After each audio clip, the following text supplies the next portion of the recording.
ஓம் ஸ்ரீ குருபியோ நமக.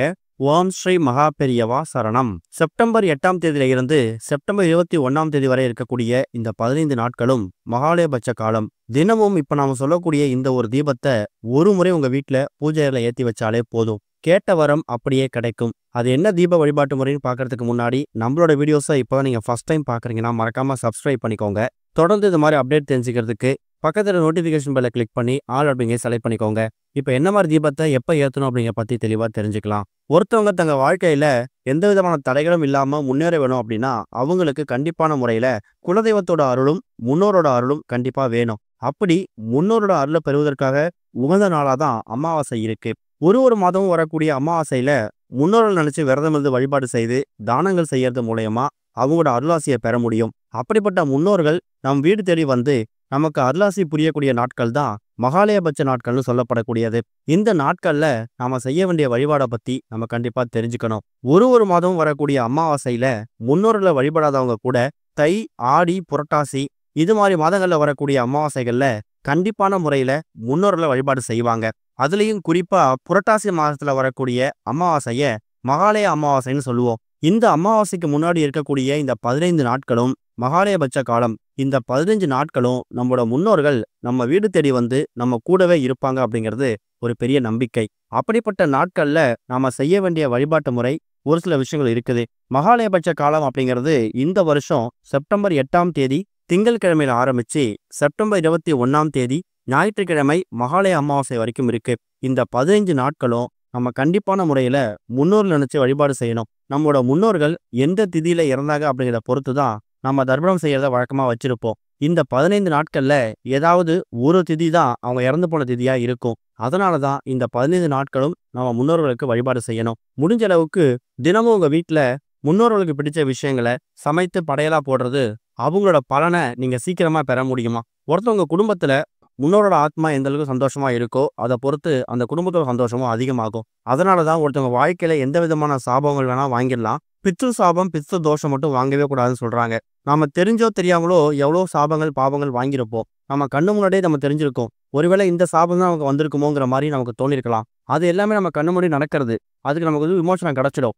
ஆனா நம்மளோட முன்னோர்கள் வாங்கியிருக்கக்கூடிய பித்ரு சாபம் நம்மளோட தலைமுறையே பாதிக்கும் நம்ம கேள்விப்பட்டிருப்போம். அப்படி கண்ணுக்கு தெரியாத நமக்கு எக்கச்சக்கமான பாதிப்புகளை ஏற்படுத்தக்கூடிய முக்கியமான விஷயம்தான் பித்ருவோட சாபம், பித்ரு தோஷம். கூடுமான அளவுக்கு செப்டம்பர் 8ஆம் தேதி இல்ல செப்டம்பர் 9ஆம் தேதியில இருந்து இந்த பதிவை நீங்க எப்ப பாக்குறீங்களோ அதுல இருந்து செப்டம்பர் 21ஆம் தேதி வரைக்கும் மீதி இருக்கக்கூடிய நாட்கள்ல உங்க முன்னோர்கள் நினைச்சு வழிபடுறதுக்கு நீங்க தவற விட்டுறாதீங்க. மகாலய அமாவாசை பொதுவா அமாவாசை தினங்கள்ல காலை நேரங்கள்ல வீட்டுல வாசல் தெளிச்சு கோலம் போட மாட்டாங்க. வீட்டுல இருக்கக்கூடிய கணவன்மார்கள் இறந்து போயிருக்கக்கூடிய தான் அம்மாவுக்காகவோ அப்பாவுக்காகவோ இந்த 15 நாட்களும் எள்ளு தண்ணீர் இறைத்து வழிபாடு செய்யலாம். எக்காரணத்தை கொண்டும் கணவர் இருக்கக்கூடிய பெண்கள் எள்ளு தண்ணீர் இறைத்து தர்ப்பணம் கொடுக்கக்கூடாது. ஒருவேளை மாமனார் மாமியாருக்காகவோ உங்க அப்பா அம்மாவுக்காகவோ நீங்க திதி தர்ப்பணம் கொடுக்கணும் அப்படின்னா அவங்களுக்கு பிடிச்ச விஷயம் சமைச்சு மட்டும் வைத்து நீங்க வழிபாடு செய்யுங்க. இதுதான் இந்த மகாலயபட்ச காலத்தை இந்த 15 நாட்களும் வழிபடுறதுக்கான எளிமையான வழிபாட்டு முறை. இது வந்து பித்ருக்களை சந்தோஷப்படுத்துறதுக்கும் அவங்களோட அருளாசியை பெறுவதற்குமான வழிபாடு. இது இல்லாம தெய்வீக சம்பந்தப்பட்ட விஷயங்களை நம்ம பண்ணும்போது அதுவும் இந்த மகாலயபட்ச காலத்துல தொடர்ந்து ஒரு 15 நாட்களோ இல்ல ஒரு 10 நாட்களோ தொடர்ந்து பண்ணும்போது இறைவனோட அருளாசி அப்படிங்கிறது நமக்கு வெகு சீக்கிரமா கிடைக்குமா. அப்படிப்பட்ட வழிபாடு தான் இப்ப நம்ம பண்ணக்கூடிய இந்த ஒரு தீப வழிபாடு. இந்த தீபத்தை ஒருவேளை இந்த பதிவை நீங்க என்னைக்கு பாக்குறீங்களோ அன்னையிலிருந்து செப்டம்பர் 21ஆம் தேதி மகாலய அமாவாசை வரைக்கும் தினமும் ஒரு தீபம் உங்க வீட்டோட பூஜை அறையில ஒரு முறை ஏற்றி வைத்தா கூட போதும். இந்த தீபத்தை ஏற்றி வைக்கிறதுக்கு உங்களுக்கு தேவையான பொருள் ஒரே ஒரு அகல் விளக்கு, அதுல போட்டு தீபம் ஏற்றுறதுக்கு ஒரே ஒரு ஜாதிக்காய். ஜாதிக்காய் அப்படிங்கிறது மகாலட்சுமி தாயார் வாசம் செய்யக்கூடிய அற்புதமான ஒரு பொருள். முகவசியத்துக்கு பயன்படுத்தக்கூடிய இந்த ஜாதிக்காய் பல மருத்துவ குணம் நிறைந்த ஒரு பொருளாகவும் இருக்கு. மருத்துவம் மட்டும் இல்ல, பல மகத்துவம் நிறைந்த ஒரு பொருள் தான் இந்த ஜாதிக்காய். பொதுவாகவே இந்த ஜாதிக்காய், மாசிக்காய் இந்த மாதிரி பொருட்களை ஆடி மாதத்துல வரக்கூடிய வரலட்சுமி விரதம் அன்னைக்கு அந்த கலசத்துல போடுறதுக்காக பயன்படுத்துவாங்க. காரணம் என்னன்னா மகாலட்சுமி தாயார் வாசம் செய்யக்கூடிய பொருட்கள்ல கல்லுப்புக்கு பிறகு அதிக முக்கியத்துவம் வாய்ந்த பொருள் இந்த ஜாதிக்காய் தான். கடன் சம்பந்தப்பட்ட பொருளாதார முன்னேற்றத்தை சம்பந்தப்பட்ட எந்த ஒரு பரிகாரமா இருந்தாலும் அதுக்கு ஜாதிக்காயை பயன்படுத்திக்கலாம். இந்த ஜாதிக்காய் அப்படிங்கிறது நாட்டு மருந்து கடைகள்ல கிடைக்கும். விலையும் ரொம்ப கம்மி தான். உங்க வீடு பக்கத்துடைய சூப்பர் மார்க்கெட்லையும் ரொம்ப எளிதா கிடைச்சிடும். இந்த தீபத்தை இந்த பதிவை பார்த்ததுக்கு அப்புறமா என்னையில இருந்து நீங்க ஸ்டார்ட் பண்ண போறீங்க, ஆரம்பிக்க போறீங்க அப்படிங்கறத நீங்க முடிவு பண்ணிக்கிட்டு ஒருவேளை செப்டம்பர் 9ஆம் தேதி இந்த வீடியோவை பதிவு பண்ணியிருக்கோம். செப்டம்பர் 12ஆம் தேதி தான் இந்த வீடியோ நீங்க பாக்குறீங்கனாலும் தாராளமா அன்னையில இருந்து ஒரு 9 நாட்கள் செப்டம்பர் 21ஆம் தேதி வரைக்கும் தொடர்ந்து இந்த தீபத்தை ஒரு முறை வீட்டோட பூஜை அறையில ஏத்திடுங்க. எப்பவும் போல மற்ற விளக்கெல்லாம் ஏத்துற மாதிரி ஏத்தி வச்சு வழிபாடு நடத்திடுங்க. அதுக்கப்புறமா நீங்க தயார் செய்து வைத்திருக்கக்கூடிய அந்த அகல் விளக்குல ஒரே ஒரு ஜாதிக்காய அந்த எண்ணெய் ஊற்றக்கூடிய பகுதியில போட்டு அதுக்கப்புறமா தீப எண்ணெய் ஊற்றி தீபம் போடணும். குறைந்தது ஒரு அரை மணி நேரத்துல இருந்து 1 மணி நேரம் இந்த தீபம் எரிஞ்சாலே போதும். ரொம்ப நேரம் எரியணுங்கிற கட்டாயம் கிடையாது. அந்த தீபத்தை ஏத்தி வச்சுட்டு உங்களோட எல்லா விதமான கோரிக்கையும் மகாலட்சுமி தாயார்கிட்டையும், மகாவிஷ்ணு கிட்டையும், உங்களோட இஷ்ட தெய்வத்திட்டையும், குலதெய்வத்துக்கிட்டையும் நீங்க முன்வைக்கலாம். பகல் முழுக்க இந்த மகாலயபட்ச காலத்துல பித்ருக்கள் வழிபாடுக்காக நீங்க ஒதுக்கிக்கிட்டு மாலை நேரங்கள்ல 6-7 மணிக்கு மேல கூட இந்த தீபத்தை பூஜையில ஏத்தி வைக்கலாம். இப்ப முதல் நாள் இந்த தீபத்தை நீங்க ஏத்த போற அன்னைக்கு ஜாதிக்காயை போட்டு தீபம் ஏத்திருப்பீங்க. மறுநாள் அந்த ஜாதிக்காயை என்ன பண்ணுங்கிற கேள்வி வரும். அதை அப்படியே எடுத்து பத்திரப்படுத்திடுங்க. 2வது நாள் தீபம் போடும்போது அதே ஜாதிக்காயை பயன்படுத்தி அதே அகல் விளக்குல 2வது நாள் தீபத்தை போடலாம். இது மாதிரி அந்த ஒரு ஜாதிக்காயை வைத்து எத்தனை தீபம் உங்களால் போட முடியுமோ அத்தனை தீபம் போடுங்க. ஒருவேளை ஒரு 2-3 நாட்கள்லயே அந்த ஜாதிக்காய் வீணா போற மாதிரி தெரிஞ்சாலோ இல்ல எண்ணெயில ஊறி போய் அது கெட்டு போயிட்டாலோ அந்த ஜாதிக்காயை அப்படியே எடுத்து தண்ணியில விட்டுட்டு இல்ல பக்கத்துல ஏதாவது செடி கொடிகள் தான் அதுல போட்டுட்டு மறுபடியும் இன்னொரு புது ஜாதிக்காயை எடுத்து அதே தீபத்தை மறுபடியும் அதே இடத்துல ஏத்தி வைங்க.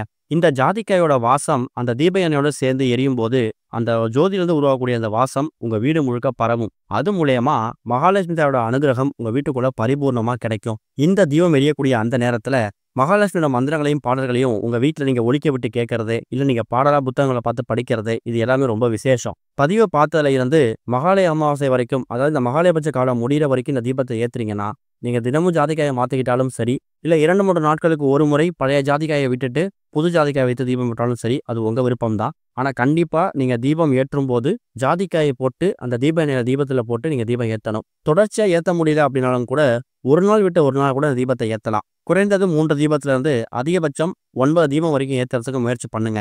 இதுதான் மகாலயபட்ச காலத்துல இந்த செப்டம்பர் 8ஆம் தேதியிலிருந்து செப்டம்பர் 21ஆம் தேதி வரைக்கும் ஏற்றக்கூடிய தீப வழிபாடு. எந்த ஒரு இறை வழிபாடா இருந்தாலும் சாதாரணமா நம்ம வழிபாடு பண்றதை விட ஒரு தீபம் ஏற்றி வழிபாடு பண்றதுக்கு பலன் அதிகமா இருக்குமா.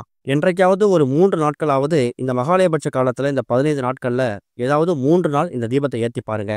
கடைசி நாள் தீபத்தை ஏத்தி முடிச்சுட்டு அதே மாதிரி அந்த அகலுக்கு அப்புறப்படுத்திட்டு அந்த ஜாதிக்காயை தண்ணிலையோ இல்ல செடி கொடிகளையோ போட்டுடலாம். கூடுமான அளவுக்கு இந்த மகாலயபட்ச காலம் வரக்கூடிய இந்த நாட்கள்ல எவ்வளவு தான தர்மங்கள் பண்ண முடியுமோ அதை நீங்க உங்களால முடிஞ்ச அளவுக்கு பண்ணிடுங்க. ரொம்ப பெருசா பண்ண முடியலன்னா கோவில் வாசல்ல யாசகம் கேட்டு உட்கார்ந்துருப்பாங்க, அவங்களுக்கு ஒருவேளை உணவு வாங்கி கொடுங்க. இல்ல செவ்வாய்க்கிழமையா இருந்தா கஷ்டப்படக்கூடியவங்களுக்கு தோரம்பருப்பு வாங்கி கொடுங்க. புதன்கிழமையா இருந்தா பச்சை பயிரை வாங்கி கொடுக்கலாம். அது மாதிரி ஒரு கிழமைக்கு ஏற்ற மாதிரி அந்த கிரகத்துக்கு என்ன தானியம் ரொம்ப சிறந்ததோ அந்த தானியத்தை கஷ்டப்படக்கூடிய ஏழை எளிய மக்களுக்கு இந்த மகாலயபட்ச காலத்துல தான தர்மங்கள் பண்றது மூலியமாகவும் உங்களோட பித்ருக்களோட ஆசையும் இறை வழிபாடு சம்பந்தமான விஷயங்களும் சேர்ந்து கிடைக்கும். நம்பிக்கையோட பண்ணுங்க, நல்லதே நடக்கும். ஓம் ஸ்ரீ குருபியோ நமக. ஓம் ஸ்ரீ மகா பெரியவா சரணம்.